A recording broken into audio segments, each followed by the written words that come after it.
Yo, what is up, guys? So Joe Rogan just had Andrew Santino on the show, and they talked about some good things, including the Jimmy Kimmel controversy. So we're going to be covering that in this clip. So let's roll the clip.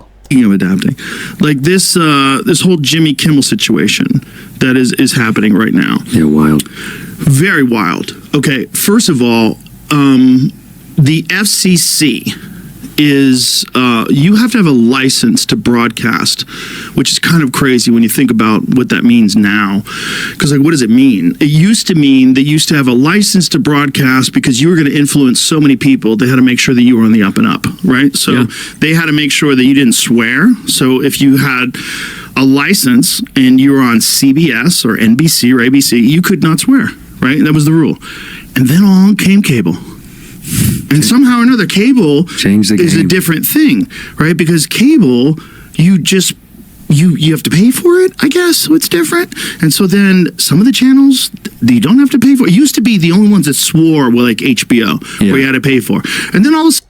Yeah, when it comes to swearing in television shows and TV in general, cable, Netflix, let me know in the comment section if you prefer when people actually swear and express their opinions properly. In my situation, I like it better.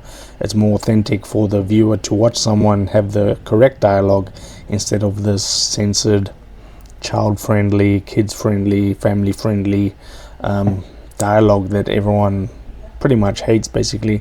So, yeah, let me know in the comments. Suddenly it became kind of any of them because they realized, like, hey, we don't, like FX, we can swear, guys. Like, we really don't swear because we want to think of ourselves as TV. Right. But HBO was like, you know, with The Sopranos, with HBO comedy specials, in the beginning, that was a big one.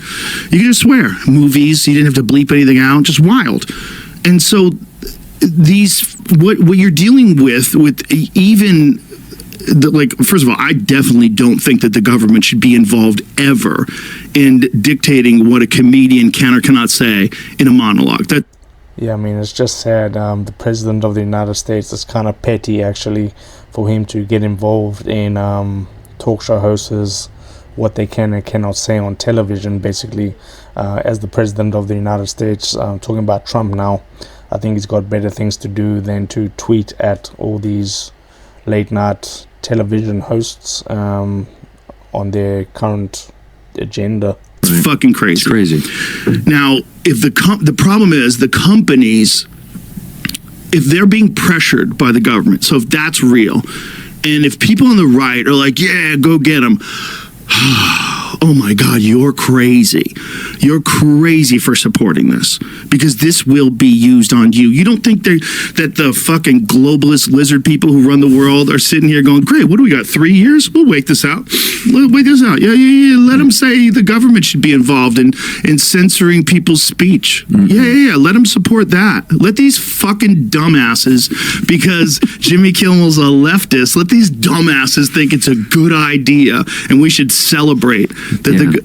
That's the most toxic shit I keep seeing online when people are like, yeah, shut them down. Now, this goes into a lot of, just to jump back, what you said, you just brought me back in my mind. Like, I remember first watching Married with Children, and I remember, like, because they were like a racier show for TV. Yeah. Definitely, I absolutely loved Married with Children. That show was absolutely goated. I mean, the father was absolutely hilarious. That's the most relatable show. I think that you're one of the most relatable shows that you'll ever get on television. Yeah. And I remember The Shift, and my mom didn't like that I liked it. Nah. And she was like, what do you like about this show? I was like, they talk like people we know. It just kind of sounds... It's just like super relatable, you know, drinking, father, mother issues, parents. It's great. Like someone you... So what TV started to do, it started to sound like your actual community instead of this very... you know, kind of this veneer of everyone kind of speaks very cleanly and politely. Married with Children talked how you heard a guy talk, how your dad would talk or your uncle would talk. Yeah, it was like one notch in a different direction above like Archie Bunker. Right. All in the Family was like one of the first shows like that where the dad was kind of an asshole and a racist. He was so funny, man. And funny. Yeah, he was so funny. Yeah, so then you have that, and then it keeps going further and further and further until you have the internet. And the internet is just buck wild. And the internet you can't do anything about. Look, Yeah, good luck censoring things on the internet. And Jimmy Kimmel was also going wild on the internet. If you this, if you that, if you the president, but you cannot control that. You can sort of control what you say on your show, but it's none of Trump's business. Look, I certainly think that for Jimmy Kimmel, all this does is help him. Yeah. It makes his show bigger, much more support. I'm sure there's a lot of hate as well, which is not fun. But at the end of the day, if the show comes back, which this is my suspicion is they suspend it for a short amount of time and then they bring it back, and then there's a lot of lawyers going back and forth in meetings and rooms. And yeah, that's probably what's going to happen. A short suspension, and then maybe 6-7 months, and then he's coming back even better, more popular, more famous, more people like him. The hate's died down. Something that could happen. Somehow or another gets worked out that he has a show. He comes back to a standing ovation. Donald Trump tweets mean shit about him, and then the world moves on. This show still sucks. It still sucks. I think that is also fucking insane. I don't have time to do that. How do you have time to do that? How do you have time while you're running the world to be tweeting that you don't like talk show hosts? Yeah. That is so crazy. He was going after like Letterman too for some reason. Like he posted something about Letterman. Because Letterman went off about him, and Letterman said it was a criminal organization. You can't support in any way, shape, or form the government censoring speech. No. Because once they start doing... It's just like, you shouldn't be on ABC anymore. It's like, don't go on AM radio. It's not worth it. Like, why do you want to have an AM radio show? Like, it's That's got to be like the most censored thing you'll ever get, a radio show hosts. I mean, it's just crazy. They can't swear. They have to play these perfect songs. I mean, radio just gets completely boring for me. Somebody offered me an AM radio show, and I'd be like, really? Is it a good deal? Yes, it's a good deal. It's a wonderful contract. You're going to get health care and all these benefits and this and that, and a 401k. But you can't say this, you can't say that. I'd be like, what? Yeah. Why would I do that? I'm out. Like, this is 2025. Why would I do you AM used radio? to want it. You used to love it. I think used that's to want it. Well, that's what they press on the old days. But I think the problem is, look, when I was a kid, I was fascinated with Carson and the idea of the Tonight Show.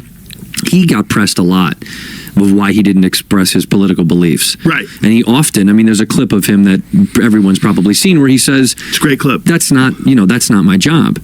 And I don't... Yeah, you could say that's not my job and just call it a day whenever you get pressed by that specific question. But Jimmy Kimmel just decided, to express his opinion, and he has the right to do that. I don't know if he said this or I heard this somewhere else, but someone had said something to the effect of, the job is to put America to bed at night, not give them nightmares. The thing is, though, he existed in a time before social media when people hadn't lost their fucking minds. And this is the problem, is that Hollywood in particular is they're in a fever pitch of, if we don't get our ideas across, if we don't promote our ideas, then the other side wins. And it's become this sort of self-fulfilling prophecy on both sides. Like, everyone is in this fucking fever of war, of like a culture war. And a giant percentage of it is being manipulated by these overseas bots. Like, I tweeted this thing. Yeah, so that was Andrew Santino on Joe Rogan. There's more clips that's going to be coming, so make sure you do subscribe to the channel, tick the bell notifications, because I'm dropping these videos on a daily basis. And I'll see you in the next video. Let's run this up.